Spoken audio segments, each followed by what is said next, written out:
ಹಾ ಹಾ ಪೂಜೆ ಎಲ್ಲ ಆಯ್ತಲ್ಲ, ಸರಿ ಬಾಣ ಹೋಗೋಣ. ಏನ ಪೂಜೆ ಆದ್ಮೇಲೆ ಒಂದ್ 10 ನಿಮಿಷ ಕೂತಿದ್ದು ಹೋಗೋದು. ಇಲ್ಲ ಏನಿಲ್ಲ, ಸ್ವಲ್ಪ ಕೆಲಸ ಆಯ್ತಣ್ಣ, ಅರ್ಜೆಂಟ್ ಹೋಗ್ಬೇಕು. ಹೌದಾ? ಸರಿ, ಏನೋ ಕೆಲಸ ಅಂತ ಇದೆಯಾ, ಎಮರ್ಜೆನ್ಸಿ ಅಂತ ಇದೆಯಾ? ಸರಿ, ನೀನ್ ನೋಡ್ ಬಾ, ನಾ ಇನ್ನೊಂದ್ 10 ನಿಮಿಷ ಇದ್ದು ನಾನು ಬರ್ತೀನಿ. ಓಕೆನಾ? ಸರಿ ಅಣ್ಣ, ನಾನು ಕೆಲಸ ಮುಗಿಸ್ಕೊಂಡು ಆಮೇಲೆ ಮಧ್ಯಾಹ್ನ ನಂಗೆ ಸಿಗ್ತೀನಿ ಅಣ್ಣ. ಸರಿ ಬರ್ಲಾ? ಸರಿ ಸರಿ ಅಣ್ಣ. ಅಣ್ಣ. Okay okay.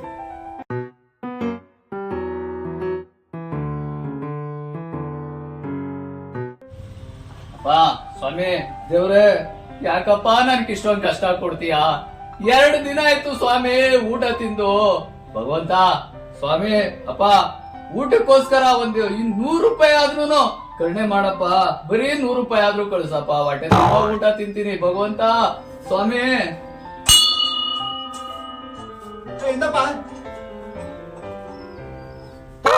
ಸ್ವಾಮಿ ಅಲ್ಲ, ನೀನೇ ನೇರವಾಗಿ ಬಂದು 100 ರೂಪಾಯಿ ನನ್ನ ಕೈಗೆ ಕೊಡ್ಬೋದಾಗಿತ್ತಲ್ಲ. ನೋಡು, ಅವ್ನ ಯಾರ ಕೈಕೋ ಕೊಟ್ಟಿದ್ಯಾ? 50 ರೂಪಾಯಿ ಇವನ್ ಇಕ್ಕೊಂಡು ಬರೀ 50 ರೂಪಾಯಿ ತಗೊಂಬಂದ್ ನನಗ್ ಕೊಡ್ತಾವನೆ. ಇನ್ನ ಎಂತೆಂತ ಕಾಲ ಬಂತು ಸ್ವಾಮಿ. ಈ ನನ್ನ ಮಕ್ಕಳು ಒಂದೊಂದಲ್ಲ ಆ ರೆಕಾರ್ಡಿಂಗ್ ಎಲ್ಲಿ ಸಿಗ್ತದೋ ಆ ಭಗವಂತ ಗೊತ್ತು. ನಮ್ಮ ಚಾನಲ್ ಸಬ್ಸ್ಕ್ರೈಬ್ ಮಾಡಿ, ಹಾಗೆ ಕೆಳಗೆ ಕಾಣುವ ಬೆಲ್ ಬಟನ್ ಕ್ಲಿಕ್ ಮಾಡಿ.